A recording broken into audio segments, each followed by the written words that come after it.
du Secours catholique est notre invitée. Bonjour Véronique. Bonjour. Merci d'être sur le plateau du Jour du Seigneur. Quel souvenir vous gardez de sœur Emmanuelle ? D'une femme indignée, toujours au bord de la colère, capable de remuer les foules, de rallier les grands de ce monde, de séduire les médias aussi. Donc oui, une vraie force de caractère, une femme incroyable. Est-ce qu'elle manque aujourd'hui dans ce grand chantier qu'est le combat contre la misère ? Oui, elle avait sa place, mais les choses ont changé, je pense, effectivement. Aujourd'hui, par exemple, la médiatisation est tout à fait différente. On n'a plus le seul canal de la télévision ou de la radio. Tout ça passe par des réseaux sociaux, donc c'est beaucoup plus dilué. Donc, moi, je crois qu'il y a beaucoup de prophètes aujourd'hui, mais qui sont plus discrets, beaucoup moins visibles. Mais ils sont bien là, parce qu'on les voit à l'œuvre tous les jours. Mais est-ce que cette médiatisation ne manque pas, quand même, à un moment donné, pour mobiliser, pour indigner les Français ? Si, parce qu'effectivement, on voit que les Français, ils ont quand même une capacité, les Français et les Européens d'ailleurs, oui, il y a une capacité d'indignation, mais qui est un feu de paille. On a bien vu sur quelques images à propos des migrants ou quelques faits divers, il y a une indignation qui monte, qui dure 24 heures.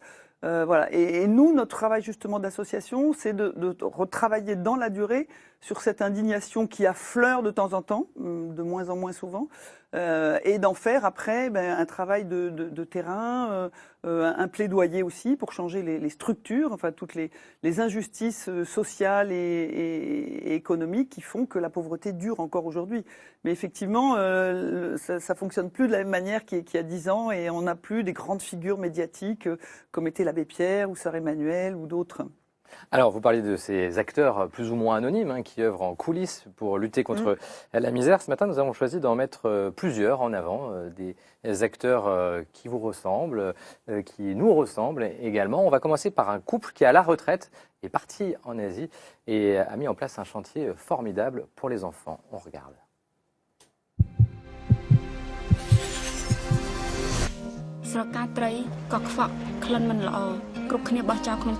Les pépites, c'est l'histoire de ces enfants qui survivent comme ils peuvent sur les décharges de Phnom Penh au Cambodge. Mais c'est surtout l'histoire de Christian et Marie-France, un couple de retraités français qui décident de tout quitter pour s'installer auprès des plus pauvres.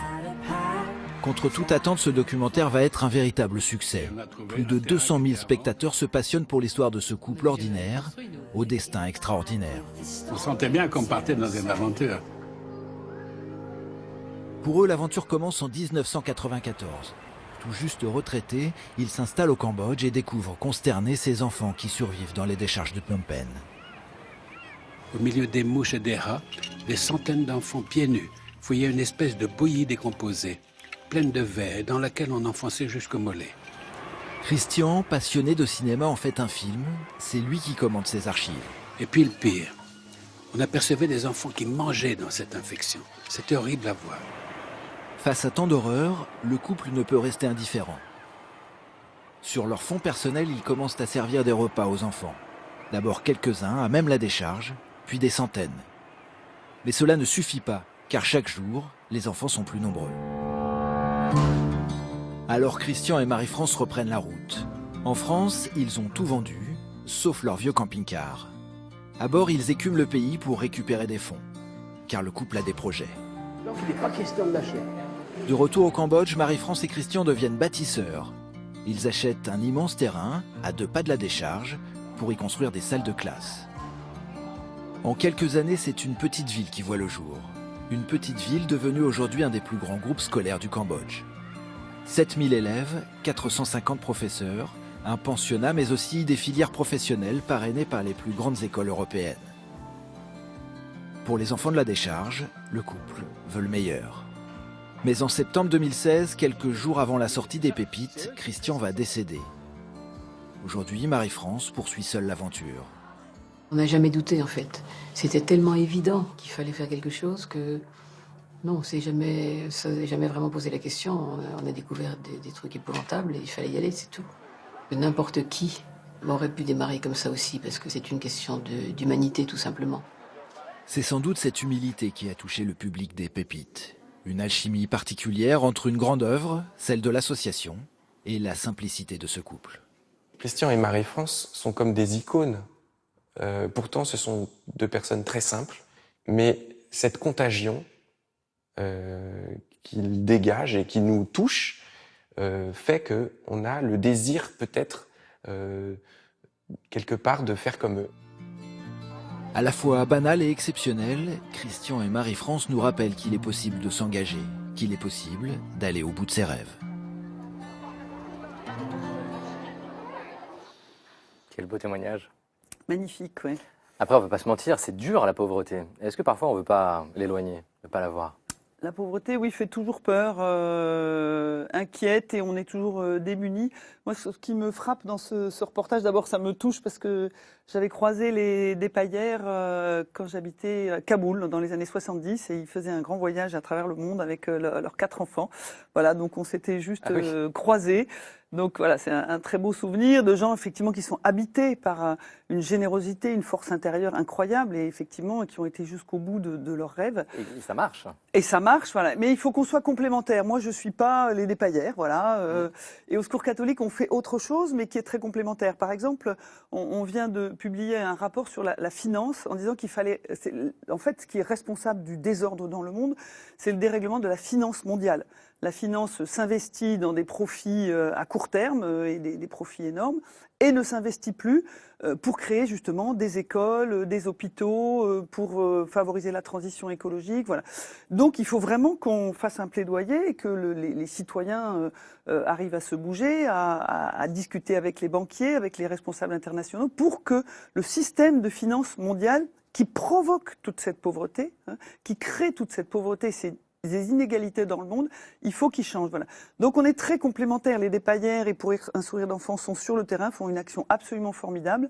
Mais on a beaucoup de partenaires sur le terrain qu'on aide aussi et qui sont aussi dans des actions très concrètes, d'agroécologie, de lutte contre le dérèglement climatique.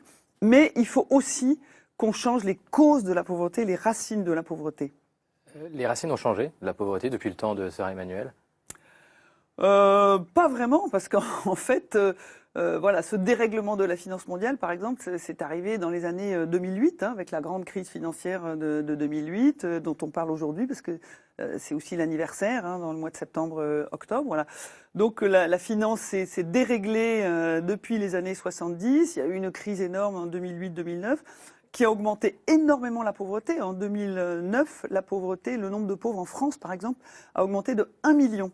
On ne se rend pas forcément compte au quotidien. On l'oublie, voilà, et on ne fait plus le lien entre la pauvreté et le système économique mondial. Donc voilà, il faut qu'on ne perde pas de vue cette idée de lutter contre les causes de la pauvreté. On parlait de l'indignation de Sœur Emmanuelle. Est-ce que votre travail, vous, Véronique Fayet, et au Secours catholique, c'est de provoquer cette réaction chez nous, chez les gens? Ah oui, absolument. On essaye d'être indigné. Alors, on n'a pas forcément l'écho médiatique de Sœur Emmanuelle, mais on essaye d'être indigné quand on voit les inégalités qui augmentent, quand on voit que les migrants ne sont pas accueillis comme il faut, qui sont même traités de manière indigne, à peu près comme ces enfants sur la décharge. J'étais encore en lien avec nos responsables de Calais, qui me disaient qu'il y avait encore autour de 400 jeunes à Calais qui vivent comme des animaux. Ils sont chassés tous les jours par la police. C'est des gamins qui sont très jeunes. Certains sont mineurs, mais d'autres ont juste de 18, 20 ans. Ben, on n'en parle plus. On n'en parle plus parce qu'on s'y est habitué. On a parlé de Calais quand c'était la jungle, quand il y avait 2000, 3000 personnes. Bon, voilà. Surtout, on en a parlé quand les migrants se battaient entre eux, parce que effectivement, des conditions dans lesquelles ils étaient généraient de la violence. Alors ça, on avait les médias. Mais maintenant qu'il y a 400 gamins qui errent, qui se cachent, qui sont chassés, bon, ben on n'en parle plus, c'est devenu banal. Et c'est ce qui est effectivement ce qui mine notre société, c'est qu'on a tendance à banaliser la pauvreté et à s'y habituer au fond. J'aimerais qu'on réentende, parce qu'en début de matinée, en début d'émission, on a entendu Sœur Emmanuelle dans un reportage, dans un portrait. On va la réentendre là, dans un extrait. Elle raconte une petite anecdote et ça me fait penser à ce que vous êtes en train de dire. On regarde. Combien de fois j'ai essayé sur le trottoir de le traverser pour être à côté de celui qui, avec son balai, ramassait les papiers du trottoir. Et simplement, le regardant, je lui ai dit « Merci, monsieur. Grâce à vous, le trottoir est très propre. » Je dis rien, ça m'a pris 5 secondes. Le respect de l'homme. Et combien de fois j'ai vu lueur dans les yeux de cet homme qui se sentait inférieur. Il s'est redressé. Et combien de fois il m'a dit merci. Merci de quoi? J'avais rien fait. Je l'avais regardé comme on doit regarder un frère humain. Ça passe par là, la lutte contre la pauvreté également. Oui, c'est magnifique et ça rejoint tout à fait, nous, ce qui est notre slogan un peu, qui est la révolution fraternelle en fait. Parce que, effectivement, la révolution du monde, la révolution qui amènera à plus de justice, elle passe par la fraternité et par ce regard et par cette considération. Et on sait très bien que les gens qui viennent au Secours catholique, ils viennent d'abord pour être considérés, pour être regardés comme des frères, pour pouvoir parler, être écoutés. Et même s'ils n'ont rien, ils ne demandent pas forcément une aide ou pas forcément une aide matérielle ou quoi que ce soit. Ils viennent d'abord pour être écoutés. Et ce beau témoignage de Sœur Emmanuelle me fait penser aussi au film, le très beau film sur le pape qui vient de sortir. François de Wim Wenders. Voilà, qui se termine là-dessus. Le pape, ça se termine sur le sourire. Et le pape dit, mais ce qui est essentiel au fond pour bien vivre ensemble, c'est avoir le courage parfois d'un sourire et le sens de l'humour. Et je pense que c'est quelque chose qu'il partageait avec Sœur Emmanuelle.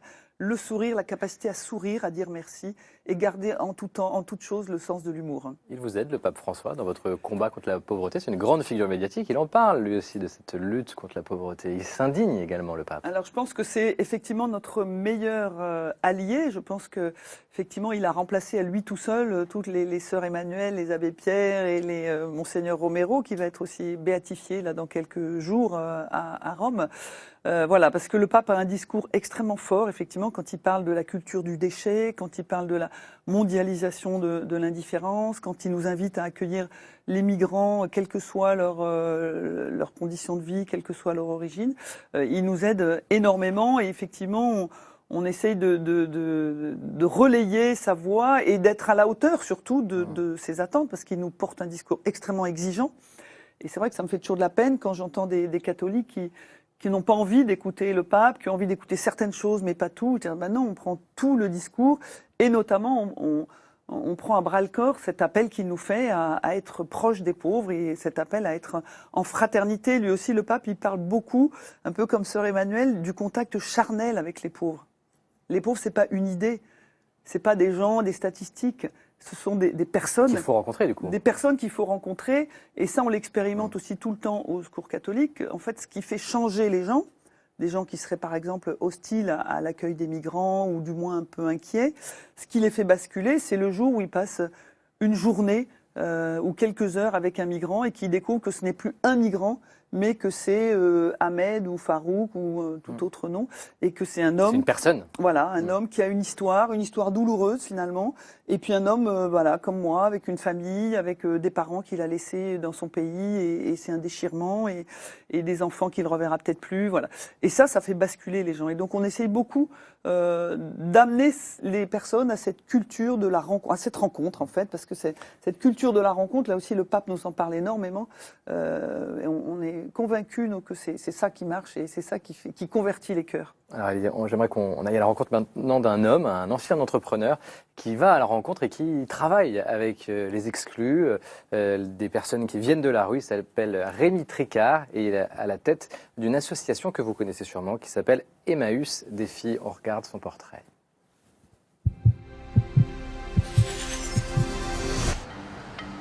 Rémi Tricard fait partie de ces hommes qui ont eu plusieurs vies. La dernière d'abord. Depuis 5 ans, il dirige Emmaüs Défi, une entreprise d'insertion inspirée des communautés de l'Abbé Pierre. Avant cela, ce quadragénaire a suivi un parcours plus classique. Il a travaillé une quinzaine d'années dans l'agroalimentaire comme directeur d'usine. J'ai toujours travaillé sur des sites industriels, donc j'étais patron d'usine assez vite dans des pays à l'étranger, République tchèque, Turquie, Ukraine, avec cette finalité qui est quand même de produire de la richesse pour les actionnaires. Bonjour Jean-Patrick, tu vas bien? Ah bonjour Rémi, ça va? Vous allez bien? Ouais, très bien. Aujourd'hui, son quotidien a radicalement changé. Depuis 5 ans, ses collaborateurs sont d'anciens sans-abri. Ils sont 150 à travailler chaque jour à la mise en rayon, au tri ou à la restauration d'objets. Des exclus du système à qui Emmaüs Défi donne un travail, mais aussi un accompagnement personnalisé vers l'insertion. Une réalité sans commune mesure avec ce qu'a vécu Rémi dans son ancienne vie.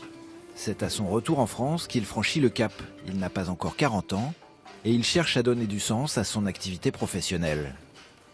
Je sentais que j'étais plus complètement à l'aise avec ce que je vivais professionnellement. J'avais envie d'évoluer, d'aller vers autre chose. J'ai repris une formation. Et ça a été l'occasion de beaucoup de questionnements, en fait. Et je me suis dit, bon, poursuivre dans l'entreprise classique n'est pas forcément la seule chose possible. Et après, c'est la rencontre avec Emmaüs Défi qui a été le déclic. Je me suis dit, si je passe pas le cap maintenant, pour ce projet-là, probablement que je le ferai jamais. Ce petit bureau sans luxe en dit long sur ce choix de vie radical. Pour se mettre au service des sans-abri, Rémi a aussi accepté de diviser son salaire par 2. Pour autant, il ne s'agit pas de bénévolat, car depuis quelques années déjà, Emmaüs se professionnalise. L'adresse est désormais connue et à l'heure de l'ouverture, on pourrait presque se croire le jour des soldes sur les grands boulevards. Chaque jour, c'est près de 2000 clients qu'il faut satisfaire avec des techniques de vente similaires à n'importe quelle entreprise. C'est un super manager, dans le sens où, effectivement, on a beaucoup de liberté et on se concerte assez souvent. Et c'est très, très important de voir que nos managers sont à l'écoute et nous soutiennent sur certains projets. Et ça, c'est super. Une fois par mois, comme tous les permanents, Rémi met la main à la pâte. Une façon de garder un lien avec la réalité, mais aussi de ne pas oublier le sens de son travail. Aujourd'hui, en tout cas, j'ai le sentiment d'être en cohérence avec ce que je suis au fond de moi. Et quand je viens au travail, je suis le même Rémi que quand je ne suis pas au travail. Et pour moi, c'est important. Et c'était en grande partie ce que je recherchais en faisant ce changement-là. De plus en plus de cadres quittent le privé pour l'humanitaire. Le secteur embauche, preuve qu'associatif et épanouissement professionnel ne sont pas incompatibles. Depuis l'époque de l'abbé Pierre, l'engagement a bien évolué. Moins caritatif, il est tout aussi sincère. Tout aussi sincère, c'est bien l'essentiel. Mais est-ce que la lutte contre la pauvreté a changé? Est-ce qu'on lutte différemment aujourd'hui? D'abord, avec oui, des méthodes comme celle-ci, par exemple. Voilà, et je pense qu'il y a de plus en plus de jeunes comme Mathieu, c'est ça? Rémi. Rémi. Il y en a de plus en plus de jeunes qui font ce choix-là, comme il le dit très bien, pour être en cohérence en fait avec eux-mêmes, parce qu'ils ont un idéal, ils ont une soif de générosité, voilà. Et quand ils sont dans un travail qui les satisfait pas, en fait, ils sont en une forme de stress spirituel qui devient vite invivable. Donc beaucoup font ce choix-là. On en accueille beaucoup au Secours catholique parmi les salariés ou parmi les bénévoles. Et surtout, bien au-delà des associations traditionnellement humanitaires comme Secours catholique ou Emmaüs, il y a plein de petites start-up solidaires qui fleurissent partout. Et moi, je trouve que c'est un signe d'espérance formidable. Là, ça va être une entreprise de collecte de cartons et de recyclage de cartons, une entreprise de déménagement solidaire, des jardins, là, les jardins de Cocagne, là, qui sont bien connus, mais d'autres. Voilà. Donc, il y a énormément d'initiatives qui sont à la limite, d'ailleurs, du solidaire et de l'écolo, environnement, etc. Parce que souvent, c'est basé sur, par exemple, une agriculture raisonnée ou voire complètement bio. Ça va, c'est totalement lié. Et je trouve que justement, ce lien entre une économie plus solidaire, une protection de l'environnement et la volonté de faire travailler des gens qui sont très éloignés du marché de l'emploi pour dire justement que nul n'est inemployable, on est là vraiment sur les 3 dimensions du développement durable. Et on est en plein dans l'encyclique Laudato Si, où le pape nous disait à longueur de page, tout est lié, tout est lié. Donc l'économique, le social et l'environnemental marchent ensemble. Et ça, on le voit de plus en plus, même en dehors des associations labellisées humanitaires. Et donc c'est réjouissant. Il faut aussi les responsables politiques, ceux qui encadrent. Je vais vous poser la question, savoir s'ils vous aident aujourd'hui, si vous sentez une bonne vague, en tout cas, de prise de conscience pour vous aider à lutter contre la pauvreté. Mais j'aimerais, à ce sujet, qu'on entende Sœur Emmanuelle à nouveau. Je crois que si tu peux perdre certaines associations, c'est précisément que les dirigeants soient derrière des bureaux, reçoivent des dossiers, quelques photos, et croient qu'ils ont tout compris. Ça ne peut pas marcher, ça. Alors, je parle des dirigeants des associations, mais c'est pour les dirigeants en général, c'est intéressant. Alors, ça vous interpelle, c'est très vrai pour les présidentes d'associations. Et moi, je tiens beaucoup à aller sur le terrain le plus souvent possible. Donc la semaine dernière, par exemple, j'étais à Toulouse et ça a été très très enrichissant. J'étais visiter l'équipe de Tarascon-sur-Ariège, donc vraiment on est loin de Paris, donc c'est une autre approche. J'ai vu des gens absolument formidables, donc ça c'est très important. Et est-ce que vous avez l'impression que les hommes politiques, ils vont sur le terrain, ils voient ça? Alors est-ce que les vous hommes voyez... politiques, Ou les femmes politiques, hein, oui. Alors ils n'y vont pas assez. Et justement, bon, du coup ils n'ont pas une connaissance charnelle de la pauvreté, parce que encore une fois, quand on regarde quelqu'un qui a vécu la pauvreté les yeux dans les yeux et quand on l'écoute, eh bien on change son cœur. Et alors quand même il s'est passé quelque chose d'intéressant dans la politique française il n'y a pas longtemps, c'est-à-dire on avait un président de la République qui a voulu prendre à bras-le-corps à son niveau à lui, donc au plus haut niveau de l'État, la question de la lutte contre la pauvreté. Donc ça c'était une très bonne chose. Donc il a rencontré le pape, je ne l'oublie pas, au mois de juin, j'avais la chance de l'accompagner, mais il a rencontré le pape qui a dû lui dire des choses. Il a beaucoup écouté les associations, j'en témoigne. Et puis il a passé une après-midi entière avec ATD Quart Monde à écouter des familles en grande précarité qui lui ont parlé un petit peu de leur vie. Et figurez-vous qu'il a changé. Vous voyez une conversion chez lui dans ses propos sur la pauvreté. En tout cas, le discours qu'il a énoncé pour présenter la stratégie de lutte contre la pauvreté, donc je crois que c'était le 13 septembre, était radicalement différent de ce qu'on entendait avant. Il a dit des choses fortes. Il a dit d'abord, les pauvres sont des gens qui se battent, qui sont courageux. Ils n'ont pas choisi ça. Alors qu'avant, on avait un discours qui était peut-être un peu, bon, ils profitent un peu du système, ils sont un peu feignants, il faudrait les remettre au travail. C'est plus du tout ça. Et puis après, il a dit quelque chose de très fort aussi. Il a dit, les pauvres ont beaucoup à nous apprendre. C'est exactement ce que dit le pape dans La joie de l'Évangile. Ils ont beaucoup à nous apprendre. C'est eux qui ont la réponse. Voilà.